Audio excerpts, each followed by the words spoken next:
माँ,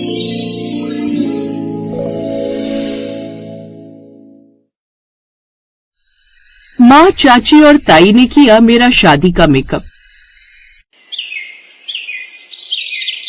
रागिनी की शादी का घर है, हर तरफ शोर शराबा है। सुनीता, नंदिता और कुंती तीनों देवरानी जेठानी डाइनिंग टेबल पर बैठी होती हैं। वे लोग शादी की तैयारियों की लिस्ट चेक कर रही हैं। तभी रागिनी वहाँ आती है और अपनी माँ, चाची और ताई को इस तरह सीरियस बातें करते हुए देखती है। अरे वाह, यहाँ तो पूरी मीटिंग चल रही है। क्या बात है? तीनों देवरानी जेठानी एक साथ बैठी हुई हो। लगता है कोई बहुत बड़ा सीक्रेट प्लान बन रहा है। कहीं मेरी विदाई की प्लानिंग तो नहीं कर रही हो ना, कि कैसे इस लड़की को जल्दी घर से बाहर भेजे? अरे नहीं बेटा, ऐसी बात नहीं है। हम तो बस ये देख रहे थे कि सब कुछ टाइम पर बुक हो गया है या नहीं। देख, हलवाई से बात हो गई है, टेंट वाला भी कल आ जाएगा और बैंड बाजे वाले को भी एडवांस दे दिया है। बस हम ये सोच रहे थे कि तुझे कुछ और तो नहीं चाहिए।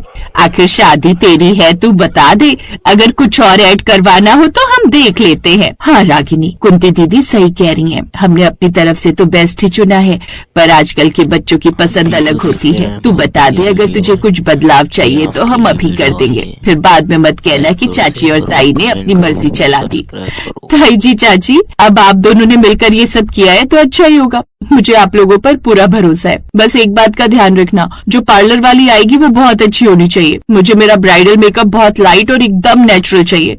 आजकल वो नो मेकअप लुक चल रहा है ना, बस वैसा ही। दुल्हन एक ही बार बनते हैं और शादी भी एक बार ही होती है, तो मैं नहीं चाहती कि मेरा चेहरा खराब दिखे। पार्लर वाली, ये क्या नया ड्रामा है रागिनी? हमने तो सोचा था कि हम तीनों मिलकर तुझे तैयार करेंगे। तुझे पता है, जब हमारी शादी हुई थी तब कोई पार्लर वार्लर नहीं होता था। तेरी ताई जी ने मेरा मेकअप किया था और मैंने तेरी चाची का। हम आज भी फोटो में कितनी सुंदर लगती हैं, और तू कह रही है कि बाहर से कोई लड़की आएगी। मम्मी, आप क्या कह रही हो? वो जमाना अलग था और ये जमाना अलग है। अब सब कुछ बदल गया है।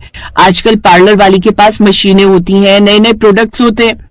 आप लोग तो वही पुराना पाउडर और लिपस्टिक लगा दोगी। मुझे एचडी मेकअप चाहिए, समझो ना। HD makeup? अरे पगली, असली चमक तो चेहरे के अंदर से आती है। ये पार्लर वाली तो बस ऊपर से पेंट कर देती हैं। हमने तय कर लिया है, तेरी शादी का श्रृंगार हम तीनों मिलकर करेंगे। सुनीता के पास वो पुरानी जड़ी बूटियों का नुस्खा है, नंदिता के पास असली सोने का वर्क है, और मेरे पास वो कश्मीरी केसर है। हम तुझे ऐसी दुल्हन बनाएंगे कि देखने वाले देखते रह जाएंगे। नहीं ताई जी, प्लीज ऐसा मत करो, मेरा चेहरा लाल हो जाएगा। चाची, आप तो मम्मी को समझाओ। मेरी सहेलियां क्या कहेंगी कि दुल्हन का मेकअप उसकी ताई ने किया है? सब मेरा मजाक उड़ाएंगे। अरे कोई मजाक नहीं उड़ाएगा, बल्कि सब पूछेंगे कि रागिनी का चेहरा इतना कैसे चमक रहा है। देख, पार्लर वाली तो हजारों रुपए लेगी और ऊपर से केमिकल थोप देगी। हम तेरा नेचुरल ग्लो बाहर लाएंगे। आज शाम से ही तेरा उपटन शुरू होगा। अगले दिन से घर में रागिनी का ब्यूटी ट्रीटमेंट शुरू हो जाता है। रसोई में बेसन, दही, शहद और पता नहीं क्या क्या मिलाया जाता है। तीनों औरतें रागिनी को घेर कर बैठ जाती हैं। नंदिता, जरा वो चंदन घिस कर लाना, और सुनीता, तूने वो गुलाब जल फ्रिज में रखा था ना, वो निकाल। रागिनी बेटा, चुपचाप आंखें बंद करके लेट जा। ये जो लेप हम लगा रहे हैं ना, इसे लगाने के बाद तेरे चेहरे पर जो लाली आएगी वो कोई भी क्रीम नहीं दे सकती। मम्मी, इसमें से तो अजीब सी खुशबू आ रही है, और ये चेहरे पर कितना भारी लग रहा है। मुझे डर लग रहा है कि कहीं कल सगाई वाले दिन मेरा चेहरा सूज न जाए। आप लोग तो मुझे एक्सपेरिमेंट की चीज बना रही हो। चुप कर, ज्यादा बोलेगी तो मुंह में बेसन चला जाएगा। ये कोई एक्सपेरिमेंट नहीं है, ये बरसों पुराना राज है। हमारी दादी नानी यही सब करती थी। तू बस आधा घंटा ऐसे ही बैठी रहे। सगाई का दिन आता है। रागिनी को डर लग रहा होता है कि पता नहीं वो कैसी दिखेगी। तीनों औरतें उसे तैयार करने लगती हैं। ताई जी उसके बालों में फूल लगाती हैं, चाची उसे अपनी शादी वाला नेकलेस पहनाती है, और मम्मी उसे बिंदी लगाती हैं। रागिनी जैसे ही आईने में देखती है वो सन्न रह जाती है। उसका चेहरा वाकई चमक रहा था और वो बहुत प्यारी लग रही थी। उसके चेहरे पर वो आटे जैसा पाउडर नहीं था, बल्कि एक नेचुरल निखार था। वाह, ये तो सच में अच्छा लग रहा है मम्मी। मुझे यकीन नहीं हो रहा कि आपने और चाची ने मिलकर ये जादू कर दिया। पर असली शादी वाले दिन तो बहुत सारा सामान चाहिए होता है, तब क्या करोगी? तब का भी इंतजाम है, तू बस देखती जा। हम तीनों मिलकर तुझे दुनिया की सबसे सुंदर दुल्हन बनाएंगी। शादी वाले दिन की सुबह होती है। घर में रिश्तेदारों का जमावड़ा लगा है। रागिनी की सहेलियां आती हैं और पूछती हैं कि पार्लर वाली कब आएगी। रागिनी उन्हें बताती है कि उसकी माँ और चाची मेकअप करेंगी, तो सब हंसने लगती हैं। रागिनी तो पागल हो गई है क्या? शादी का मेकअप घर पर।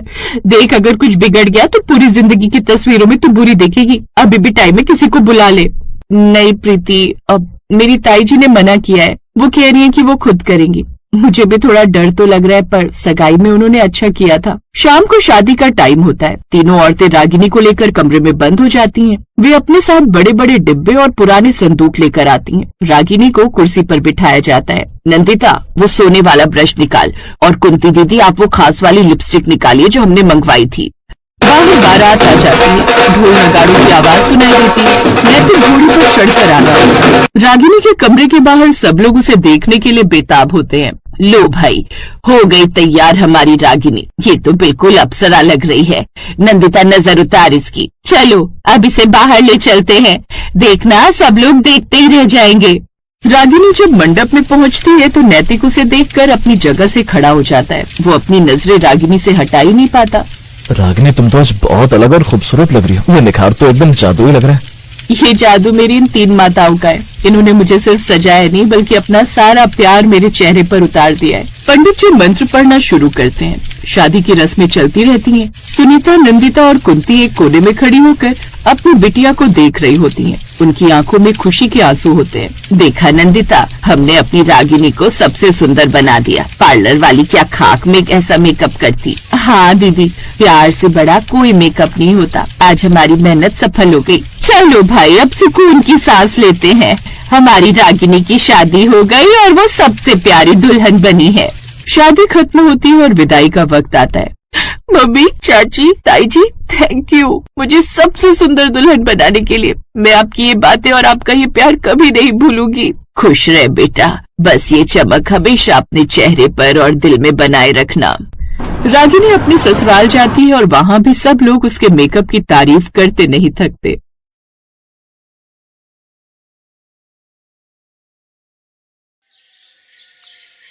अरे वाह ज्योति, आज तो तू बहुत जल्दी काम पर आ गई। वैसे आजकल तू टाइम पर ही आने लगी है। चल अच्छा है, मेरा काम भी टाइम पर हो जाता है। हाँ दीदी, वो आपको तो पता ही है, मेरी शादी तय हो गई है। माँ की तबीयत ठीक नहीं रहती, इसलिए जल्दी काम निपटाकर घर चली जाती हूँ। फिर बापू की रोटी सब्जी भी बनानी होती है। ठीक है, एक काम कर, पहले पार्लर खोलकर वहां का झाड़ू पोछा कर ले, फिर इधर की सफाई कर लेना। आज ब्राइडल बुकिंग लेनी है, कस्टमर आते ही होंगे। ठीक है दीदी। ज्योति मोनिका के घर काम करती थी। मोनिका ने घर में ही एक ब्यूटी पार्लर खोल रखा था जो वो बहुत सालों से चला रही थी। मोनिका के पास बहुत से कस्टमर आते थे, जिनमें से एक सुधा नाम की लेडी भी थी जो अक्सर ही मोनिका के ब्यूटी पार्लर में आती रहती थी। इसलिए सुधा मोनिका की अच्छी सहेली बन गई थी। सुधा दीदी, ये पानी। हाँ ला दे। और सुन, नहा धोकर आई है ना? मेरा आज सोमवार का व्रत है, झूठे हाथों से पानी लूंगी या कुछ खाऊंगी तो मेरा व्रत खंडित हो जाएगा।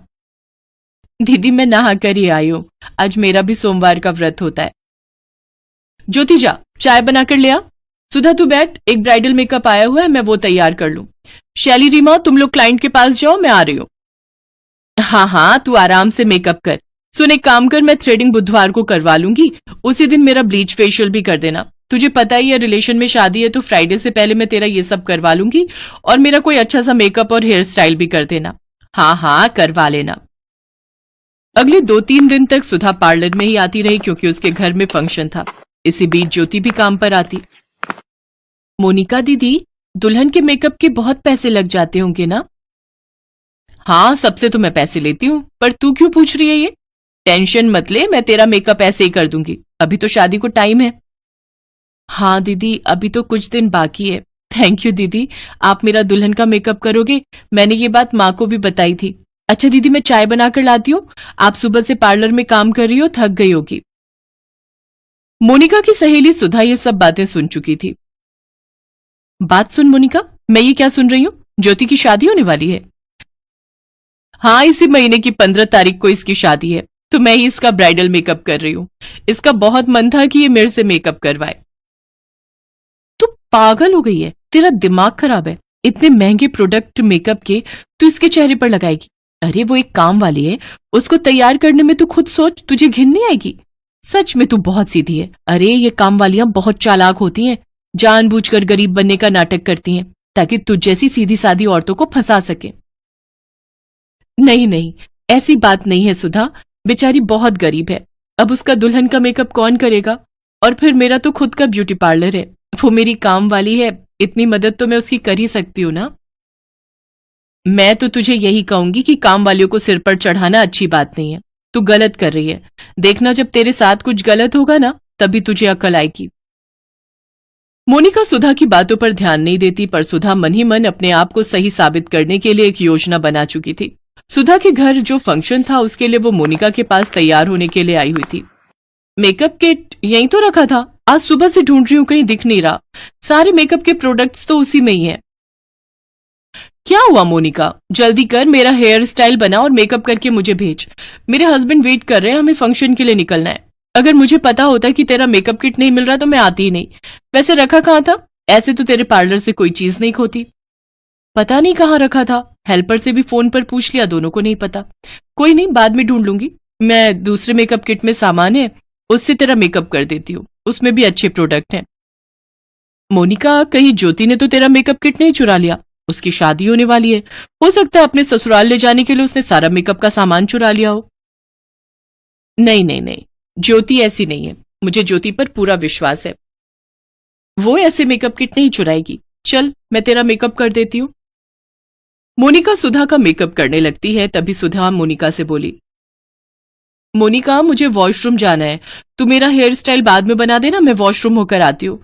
मेरा पर्स यहीं रखा है, कोई क्लाइंट आए तो ध्यान रखना, इसमें पैसे हैं। और सुन, मेरा मोबाइल फोन भी यहीं रखा है। हाँ हाँ, टेंशन मत ले, वैसे भी आज पार्लर में मैं अकेली हूँ, रीमा और शैली दोनों हेल्पर छुट्टी पर हैं। सुधा वॉशरूम चली जाती है, तभी सुधा का मोबाइल फोन बजता है। अरे, सुधा की मम्मी का कॉल आ रहा है, जरूर वो तैयार होने के बारे में पूछ रही होगी। एक काम करती हूँ, मैं उठा ही लेती हूँ। मोनिका अभी हेलो करने ही वाली थी कि तभी पीछे से उसकी मम्मी की आवाज आ जाती है। अरे सुधा, तूने मोनिका के पार्लर से आने में इतनी देर लगा दी। तू उसके पार्लर से जो मेकअप किट लेकर आई है, मैं उससे खुद ही मेकअप कर लूं? नमस्ते आंटी जी, मैं मोनिका बोल रही हूँ। सुधा वॉशरूम गई है। आप किस मेकअप किट की बात कर रही हैं? नमस्ते बेटा, वो सुधा बता रही थी कि तुमने उसे कोई मेकअप किट दिया है, उसमें काफी अच्छा सामान है। अब मैं पार्लर आई नहीं, सुधा को टाइम लग रहा है, फंक्शन में भी निकलना है, तो मैं वही पूछ रही थी कि मैं उसमें से सामान लेकर मेकअप खुद ही कर लूं। चलो, तुम उसे बोल देना कि मुझे फोन कर लेगी और टाइम से आ जाए, हमें जाना है। ठीक है आंटी जी, मैं बोल दूंगी। मोनिका जब सुधा की सच्चाई जानती है तो वो गुस्से में आग बबूला हो जाती है। सुधा, उस दिन के पार्लर के काम के और आज के काम के मिलाकर तुम्हारे 6,000 रुपए का बिल बना है, तो तुम मुझे अभी दे जाना, मेरा हिसाब क्लियर हो जाएगा। पर मोनिका, मैं तो तुम्हारी सहेली हूं ना, तुम तो मेरे से बहुत कम पैसे लेती हो। मैं तुम्हारी सहेली नहीं हूं सुधा, तुमने एक गरीब पर चोरी का इल्जाम लगाया। तुम्हारी ज्योति से क्या दुश्मनी थी? इतनी नफरत एक गरीब के लिए? आज से मैं तुम्हारी दोस्त नहीं हूं। अपना हेयर स्टाइल कराओ और यहां से चलती बनो, और बिल अभी देकर जाना। मुझे सब पता चल गया है, तुम्हारी मम्मी का फोन आया था, मेकअप किट तुमने चुराया और नाम ज्योति का लगा दिया। मुझे अपने आप पर पछतावा है कि मैंने तुमसे दोस्ती की। जल्दी से हेयर स्टाइल करवाओ और जाओ। सुधा का मुंह जरा सा रह जाता है और वो अब तक का सारा बिल भरकर वहां से चुपचाप चली जाती है। ज्योति सब कुछ सुन चुकी थी, उसकी आंखों में आंसू थे। मोनिका ज्योति को अपने गले से लगा लेती है। ज्योति, रो मत, ये अहंकारी लोग किसी गरीब के दर्द को नहीं जानते हैं, ये सिर्फ मजाक उड़ाना जानते हैं। अच्छा, ये सब छोड़, मन मत खराब कर, कुछ दिन बाद तुम्हारी शादी है, इसलिए अपना प्यारा सा हंसता सा चेहरा रखो। देखना, मैं तुम्हारा इतना सुंदर ब्राइडल मेकअप करूंगी कि तुम्हारे ससुराल वाले देखते रह जाएंगे। अच्छा, मैंने तुम्हारे लिए एक लहंगा भी खरीदा है, वो मेरी तरफ से तुम्हारी शादी का गिफ्ट रहेगा। दीदी, दीदी आप सच में बहुत अच्छी हो दीदी, भगवान आपको बहुत खुशियां दे। ज्योति की शादी का दिन आता है। मोनिका ज्योति के लिए बहुत सुंदर लहंगा चोली खरीद कर लाई थी। वो ज्योति का बहुत ही सुंदर ब्राइडल मेकअप करके ज्योति को तैयार करती है। ज्योति के ससुराल वाले और माता पिता सब ज्योति को जब दुल्हन के रूप में देखते हैं तो वो बहुत खुश होते हैं। ज्योति मोनिका और उसके हस्बैंड को भी अपनी शादी में इनवाइट करती है। मोनिका और उसके हस्बैंड अच्छे पैसे वाले थे। वो ज्योति के माता पिता को उसकी शादी के लिए कुछ पैसे भी देते हैं ताकि ज्योति की शादी अच्छे से हो सके। ज्योति खुशी खुशी अपने ससुराल जाती है। ज्योति की माँ सावित्री मोनिका के घर काम करने लगी। वो अक्सर ज्योति के बारे में मोनिका को बताती रहती। शादी के फोटो वीडियो सब दिखाकर वो बहुत खुश थी। क्योंकि उन्होंने सपने में भी नहीं सोचा था कि उनकी बेटी इतनी सुंदर तैयार होगी और खुशी खुशी ससुराल विदा होगी। मोनिका भी ज्योति की खुशहाल जिंदगी के बारे में सुनकर बहुत खुश होती है।